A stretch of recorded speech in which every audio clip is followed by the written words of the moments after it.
Salut à tous, j'espère que vous allez bien. Précédemment, j'ai présenté mon projet sur la télésurveillance environnementale pour une serre agricole de culture de pommes de France. J'ai fait un bref résumé de la présentation, la problématique, les objectifs spécifiques, l'objectif général, également quelques diagrammes concernant le projet et ainsi que quelques questions de recherche et d'autres détails encore, les recherches bibliographiques et webographies.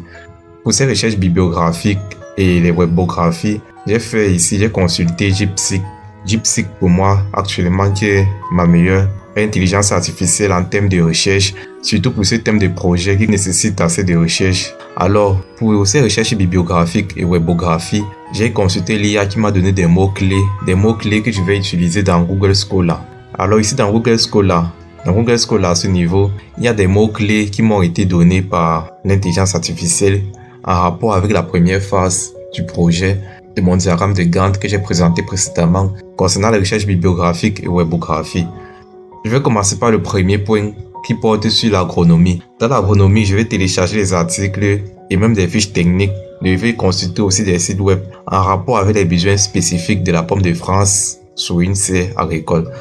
Alors, juste une petite parenthèse, ici là j'ai commencé à faire des petites plantations dans des petits terreaux dans lequel j'ai planté des pépins de pommes de France ayant germé, que j'ai extrait des pommes de France que j'ai consommées. Donc j'ai eu la chance de trouver des pépins ayant germé que j'ai sémés dans des petits terreaux. Donc voici des images. Actuellement c'est encore en croissance et je suis en train d'expérimenter pour voir comment est-ce que ça va grandir.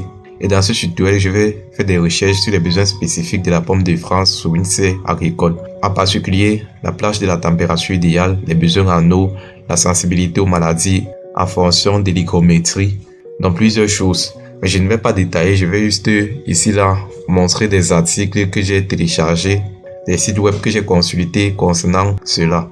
À ce niveau, par exemple, j'ai des pertes alimentaires dans les filières fruits, légumes et pommes de terre. Pommes de terre, ici là, c'est la pomme de terre en France. Dans la pomme de France. Je ne vais pas tout décortiquer dans cette vidéo, ce n'est pas le but, c'est juste pour vous montrer ici l'avancement du projet et comment est-ce que j'avance dans mon projet. Si vous avez des commentaires, des notifications ou aussi des idées aussi que vous pouvez m'apporter pour m'aider à bien évoluer dans ce projet, toute aide est la bienvenue, donc n'hésitez pas, faites pas en commentaire. Donc voici celui qui m'a un peu le plus tapé dans l'œil, l'agriculture sous abri, sous serre agricole. Ça parle ici là de la nécessité de certaines cultures sous serre agricole. Je vais décortiquer ça et je vais vous revenir dans un prochain tutoriel bien sûr. Donc ça parle ici des conditions requises pour la culture en serre, les points de départ pour commencer un projet de serre, comment est-ce qu'il faut enregistrer les données climatiques, comment gérer les données climatiques, la température aussi idéale pour certains fruits et légumes, l'humidité relative, vitesse et direction du vent. Donc ça parle un peu de plusieurs choses sur ce PDF. Donc faites pas un commentaire de votre avis concernant l'évolution du projet. Je suis déjà à la première phase de mon diagramme de Gantt et je fais déjà des recherches sur des articles, sur la review de la littérature concernant la culture sous serre agricole. Il y a encore beaucoup de choses pour l'avancement du projet et je compte bien surveiller en attendant aussi du côté un peu pratique l'avancement de l'évolution, je vais dire la croissance de mes plantes, de mes petits pommiers que j'ai mis dans les terreaux. Donc je vais bien surveiller ça, je vais observer cela de très près et je vais vous revenir dans un prochain tutoriel. Donc merci à vous de lâcher un pouce si vous avez aimé, laissez votre commentaire et on se retrouve très bientôt. Prenez soin de vous et à très bientôt à vous. Le projet de serre agricole automatique est né de la nécessité d'optimiser la culture de pommes de France au Cameroun. Les conditions climatiques irrégulières et la gestion inefficace des ressources telles que l'eau et l'énergie posent des défis significatifs pour les agriculteurs locaux.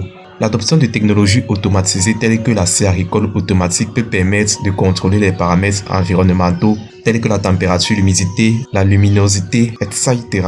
et améliorer la productivité et la qualité des récoltes tout en réduisant les coûts et les efforts manuels. Donc c'est ça un peu le contexte de notre projet et la motivation de réaliser ce projet. On veut optimiser la culture de la pomme de France au Cameroun. On veut aussi améliorer la qualité de la récolte tout en réduisant les coûts et les efforts manuels. Raison pour laquelle on utilise une serre agricole automatisée.